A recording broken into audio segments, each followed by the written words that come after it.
keeping with politics, Donald Trump pardoned Ross Ulbricht, who is the creator and founder of Silk Road, which was the underground anonymous internet marketplace that allowed people to buy and sell stuff anonymously with Bitcoin back in the day. Silk Road was the name of the Chinese trail that like a lot of trade was done in the past. And so he fancied this being his vision was a marketplace that was like completely unregulated, where, you know, everybody could buy and sell whatever they wanted, much like the Silk Road. So that's what he named it on the internet.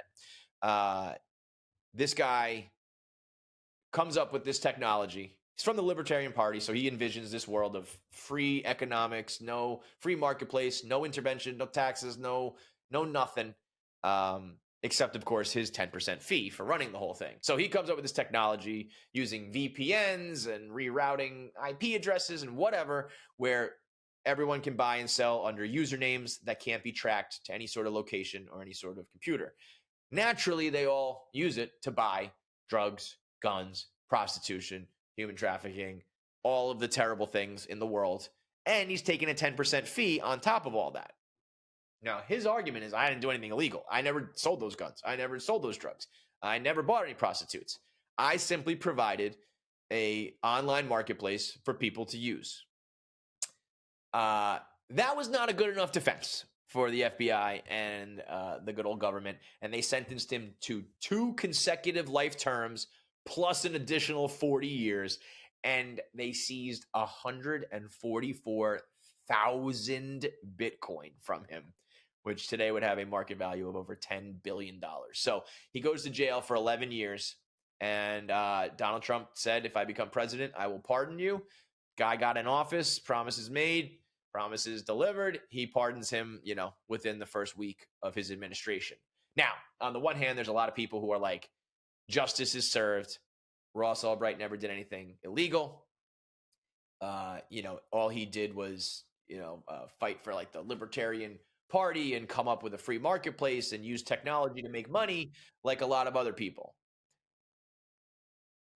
I understand that notion, except it's just hard to be like, I took 10% of all the world's internet crime, but I'm not a criminal.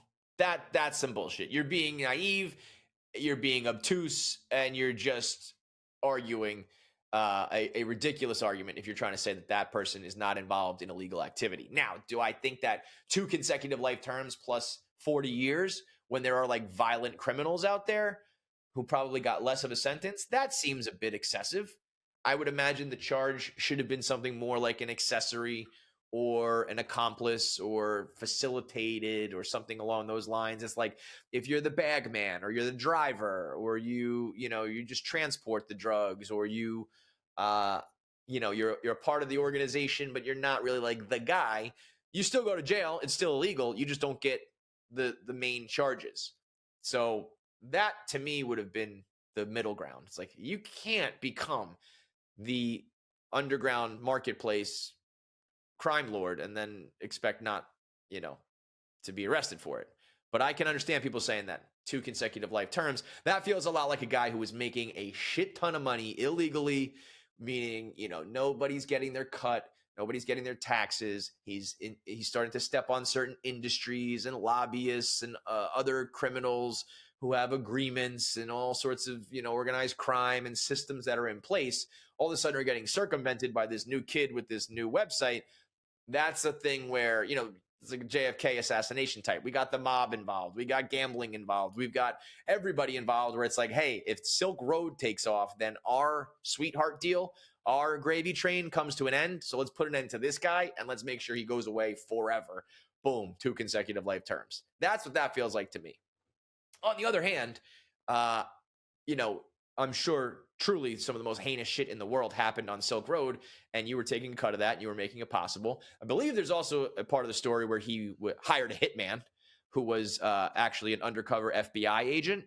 That is a different story. That if that guy went to jail for, attempting to hire a hitman, murder for hire, well, then that's fine. If you did that and that's part of your charges, all good. You can't do that. But if it's more about the online marketplace, it does pose an interesting question. Again, I'm not saying this guy's not a criminal and that some people believe he shouldn't have seen a day in jail. That's just crazy. But if you're going to argue that if your platform, your website, your social media, whatever, is used for crime, then you're on the hook for it. Well, then you got to throw Zuckerberg in jail. You got to throw Elon Musk in jail. You got to throw all these creators in the clink as well. Because let me tell you something, every network is being used for that. There's human trafficking and pedophilia and all sorts of stuff being used all across all sorts of websites and social media all the time. So, if somebody uses Instagram to DM young children, is Mark Zuckerberg on the hook for that? Now, obviously, there's a difference between willingly knowing it's going on and turning a blind eye and saying, hey, I don't control things. This is a free marketplace.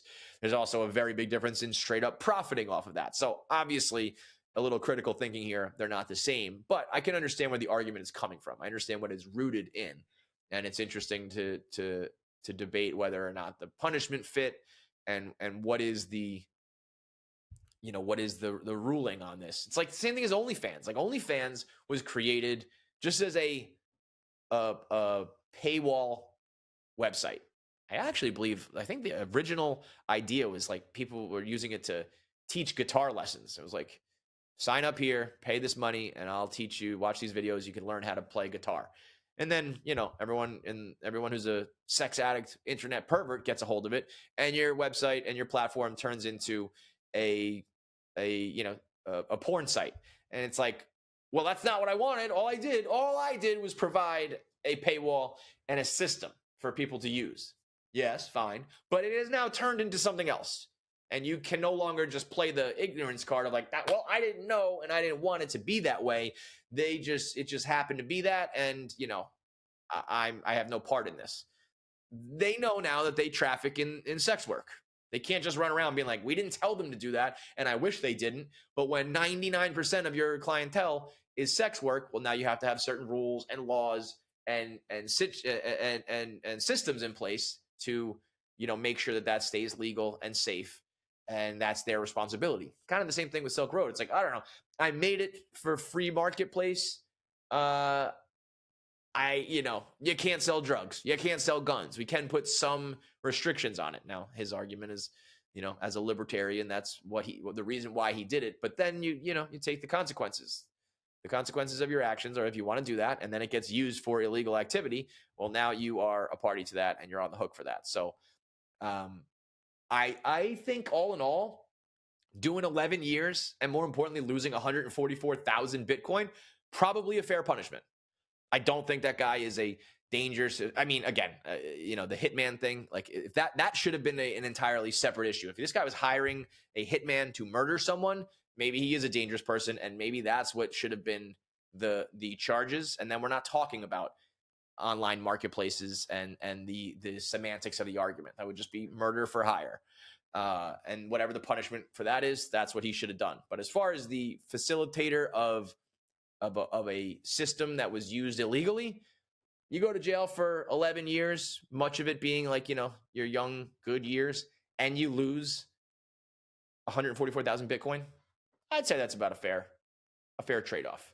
To me, that guy probably time served, let him go home.